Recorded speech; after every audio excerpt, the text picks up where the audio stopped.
Most people think that tracing or transferring a drawing is easy or even cheating, but actually transferring a drawing is quite tricky and is a whole art form in itself. Now, there are a few things that you absolutely have to know about transferring a drawing, and I'm going to share them with you in this video, such as what you should and what you absolutely shouldn't be tracing from your photo. So let's see how we can get the image out of your computer to start with. So the first option is to use a projector. Now, for most people, they haven't got space or haven't got the budget for one, but you can get some simple, cheap projectors and even ones that will work with your phone, so you don't have to faff around getting a reference photo off your phone and onto your laptop. If this isn't an option for you, then try option number 2, which would be to simply print out the reference photo. When I used to do this, I would make my reference photo black and white to save on the amount of ink that I was using. It would also make the trace a little bit easier to see exactly what I needed to transfer and what I didn't. Third option, and this is one that I cannot recommend to you, but I have done them in the past. So please, no hate in the comments for this, because I'm not recommending that you do it. But my laptop screen is actually a hard glass screen, and so it works kind of like a light box. So I take a piece of cheap paper and place it over the top and very, very lightly would have traced my drawing. Of course, I'm not recommending that you do that. You could damage your screen. So with your image out of your computer or your phone, let's see how we're going to actually get it onto paper. So let's say that you've decided to print your image out. What you're going to do is flip it over. Ideally, you just want some cheap printer paper for this because it's not too thick. On the reverse side, we can add some pastel. Now, loads of people ask me, what do I do with the leftover pastel once I finish sharpening my pencils? This is one way that you can use it. Either take a soft tool or just a soft paintbrush or even your finger and work it into the back of the page.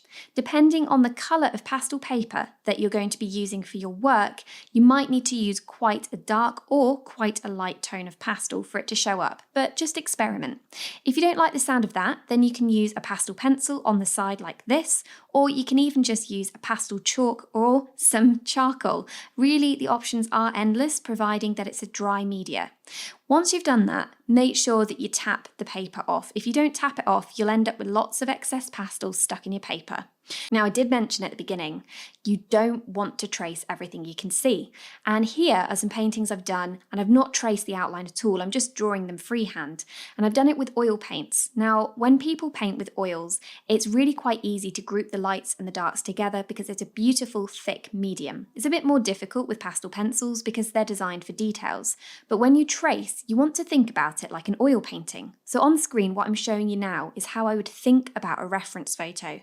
These are the areas that I would be most interested in tracing out. I'm not interested in the individual hairs or necessarily all of the features. What I'm interested in is the overall 3D form. You're only going to get that by grouping together the lights and the darks. Now, if your reference photo is a bit tricky because the lighting's flat, then pop it into any simple photo editor. It could be on your phone or one that comes free with your laptop, and simply heighten the contrast. If that doesn't work, then try increasing the weight for the shadows or the highlights. So once you're happy with your trace and you've made sure that there isn't too much pastel on there, then lay it down on your card where you want it. And then I would advise, but you don't have to use a little bit of low-tack tape. It's the same stuff that you get in DIY shops, and it just means that it won't damage the card. You want to tack it into place so that it can't move. And then take a biro. I find that biros work well because you can just about see where you've been with it. It's not too fine, so if you'd sharpened up a pencil, you might make that pencil a little bit too sharp and get a really, really fine line. But at the same time, it's obviously fine enough that you're going to be able to get the right amount of detail in.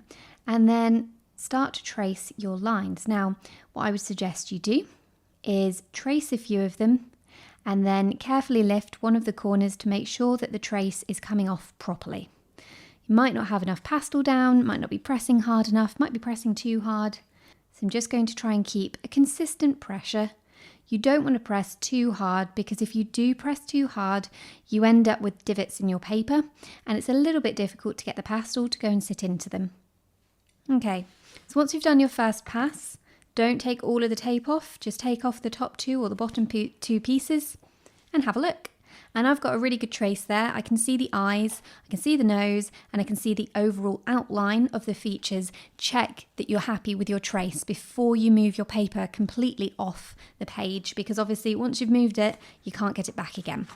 With that out of the way, you'd then just want to see whether you need to tidy up around the edges with a putty rubber, just in case you've got a little bit too much pastel that's transferred onto random areas of your drawing.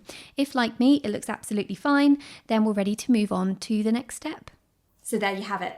Now you know the tips and tricks behind most pet portrait artists online today. We trace, and the reason is simple. If we were to charge for the amount of time it would take us to get the outline accurate, I reckon for me it would probably be an extra day's work. It's going to make the pet portraits unaffordable for most people and far more labour intensive. This method means I can get an accurate outline to begin with straight away and then get on with the bit that people are really paying me for, which is to paint it. So don't feel like this is cheating, it's just a means to an end. Artists through centuries have traced using different methods. It's nothing new. If you found this useful, then go ahead and find how you can draw a dog's nose, how you can draw eyes, fur, the whole lot is on my channel. If you want to become a pet portrait artist, then make sure that you're following me because I'm sharing more content as we go into the next year. I'm also bringing out a pet portrait masterclass, so if you want to know how to create this boxer, then all you need to do is sign up to the pet portrait masterclass. It's going to be coming out in 2024, so if it's out already, the link will be down below. Thank you so much for watching, and until next time, happy drawing!